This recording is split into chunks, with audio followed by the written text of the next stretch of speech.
And our message is very simple. Ready? We are. Let's go there. Thank you very much.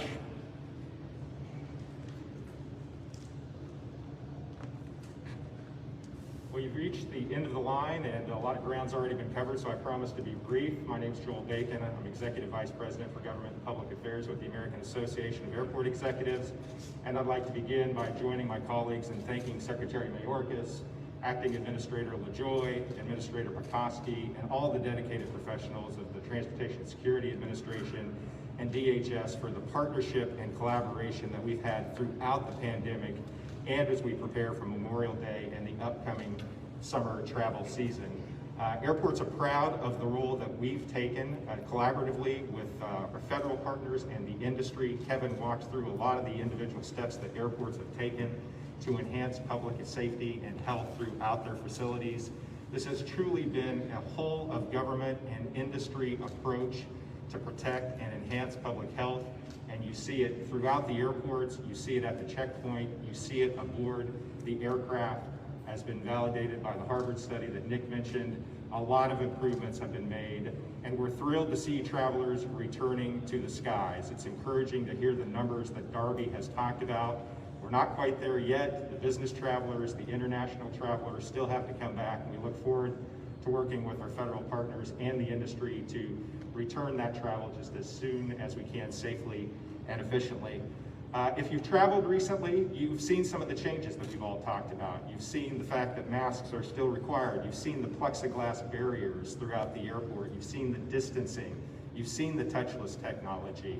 You know that the airport facilities are cleaner and more sanitized than they've ever been before. If you haven't traveled recently, know that it's going to be a different travel experience. You may not have as many readily available options to get you to the airport.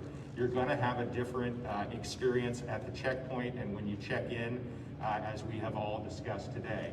But it's nothing that a little patience can't overcome. So my suggestion to everyone, echoing what's been said today, is pack your masks, pack your patience, pack a little extra time as you head to the airports this summer.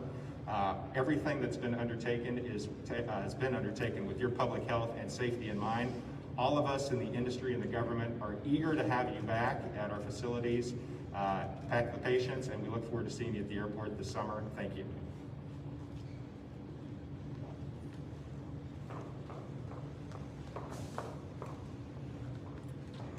All right, with that, we will now open the floor to questions. Our Press Secretary, Sarah Rodriguez, will walk over to you with the microphone when it's your turn.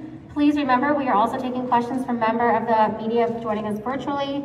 My deputy, Jim Gregory, will be reading those questions, and please remember to state your name and outlet prior to asking your question. Thank you. Hi, good morning. Tom Costello with NBC News for Secretary Mayorkas.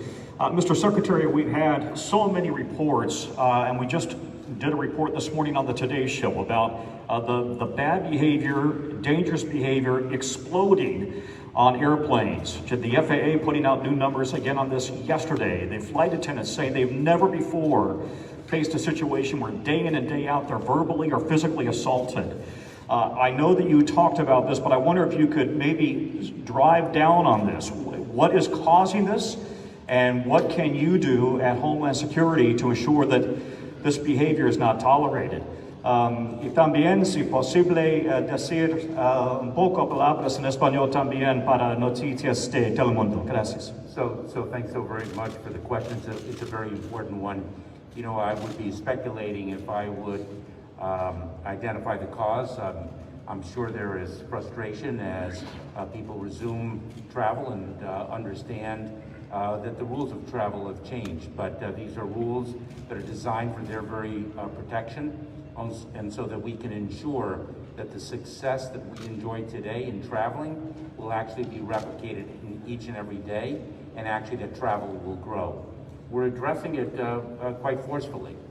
As has been articulated previously, we're not going to tolerate behavior that threatens the well-being of the public, the employees that bravely are on the front lines to facilitate the travel for individuals who want to reunite with friends and family.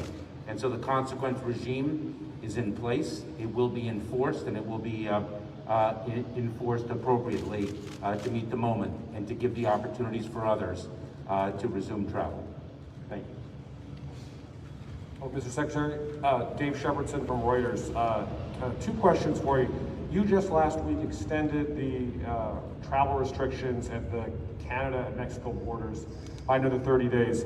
Can you talk to us about the roadmap or the blueprint you see for unwinding the travel restrictions at both the Canada and Mexico border, as well as the 212F restrictions that prevent people from coming here from the European Union, the UK, and other places? So I think, thank you for that. As a number of people, I think everyone has articulated, we can't overstate the importance of resuming travel of all types, business travel, international travel, to really spur the economic recovery. At the same time, we have a responsibility to ensure the public safety.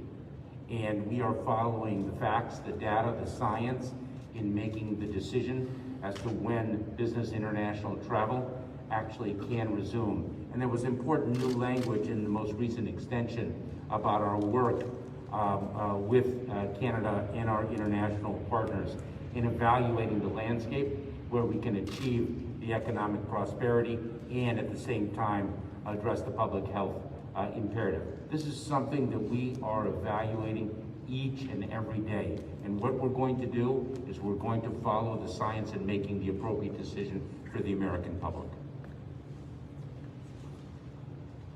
I'd just like to add to what the Secretary said.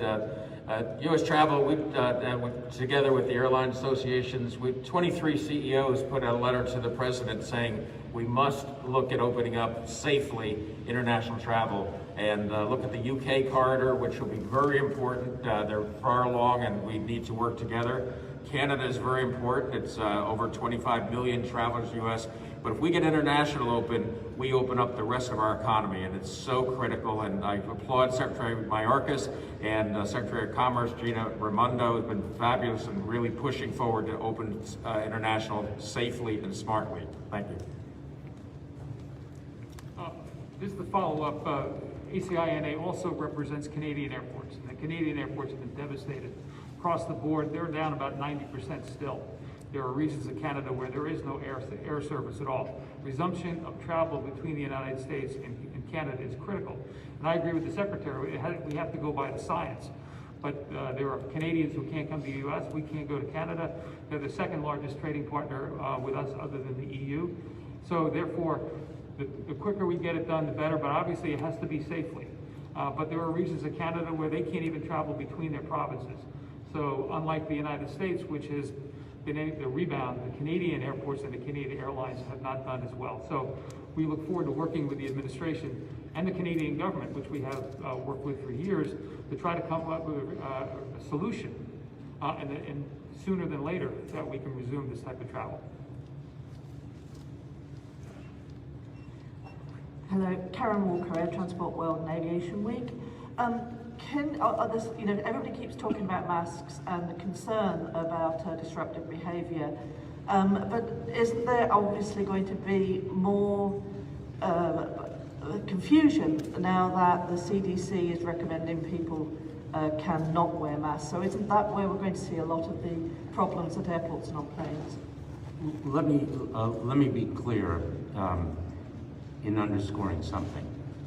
It is a federal mandate that one must wear a mask in an airport, in the modes of public transportation, on the aircraft itself, and we will not tolerate behavior that violates the law, violates the guidance, and especially behavior that is assaultive to the individuals who are trying to protect the American public and allow them to enjoy the resumption of travel safely and securely. Two more. Hi, I'm Claudia Seda with Can I just add Univision one thing to Network. that? The airlines imposed a mask requirement before it was a federal mandate. We enforced it in many cases by prohibiting people from flying who violated it. That stays in place. It's a mandate. Again, I think we kind of all need to get over it. You know it's a mandate, wear the mask, and it'll all be over soon. Is that a violation for life? Are you going to be banned for life for flying if you violate Tom, that's up to the individual airlines. I think in many cases it will be. Claudia Seda with Univision Network for Secretary Mayorkas. Talking about bad behavior, you're cracking it down. Can you tell us what happens if a foreigner behaves bad on an airplane? I know there are penalties, but can something happen to the visa? Can it be suspended? And also, now that the summer is coming, how are you preparing for high volume of activity at the south border? Thank you. I'm sorry, I didn't catch the last part of your question, but let me just say that for individuals who violate the law, especially when it jeopardizes so much that we have invested in on behalf of the American people, to allow them to resume travel, to really re-engage and re-energize our economy, to re-emerge in a prosperous environment, will bring the full force of the law to bear. This next question comes from Luke Barr of ABC News, who is attending virtually. He asks, the Colonial Pipeline exposed a serious cyber infrastructure flaw. Are you concerned that more of these attacks will keep happening? And is there nothing the government can do to prevent private companies from getting hacked? So, a subject different than travel and the reemergence of domestic travel in the summertime. I have spoken well before the Colonial Pipeline cyber attack that ransomware is one of the greatest cybersecurity threats that we face in the United States. It's why we began a 60-day sprint in the Department of Homeland Security's Cybersecurity and Infrastructure Security Agency to focus the American public on this threat, to focus American businesses' energies on this threat. And we are working very closely in a public-private partnership to inform the American business landscape, its participants, to equip them with the information they need to increase their cyber hygiene and to be able to not only prevent these attacks, but to respond to them ably and effectively to establish the resilience of the business community. We have time for just one more question. We have one more from the virtual audience, and it is about masks. When do you expect mask mandates to go away at airports and on airplanes? Not sure why I leave the lecture. We are going to release the mandate when the science and the data establishes that that is in the best interest of the American public's health. And we are working as quickly as possible to see that day. And I cannot encourage too much those in the American public who have not yet vaccinated themselves and seen to the vaccination of their loved ones to do so immediately. That is the best ticket to all of our public health and the reemergence of travel in the fullest way possible, to include business travel, to include international travel, and really to reemerge in the most prosperous way. Thank you. Thank you so much.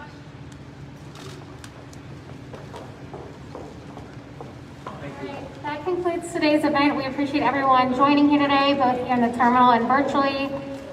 Several of our speakers will remain here in the terminal space for a few minutes in case reporters have any follow-ups. For anyone who hasn't had the chance, please take a look at our featured prohibited items table.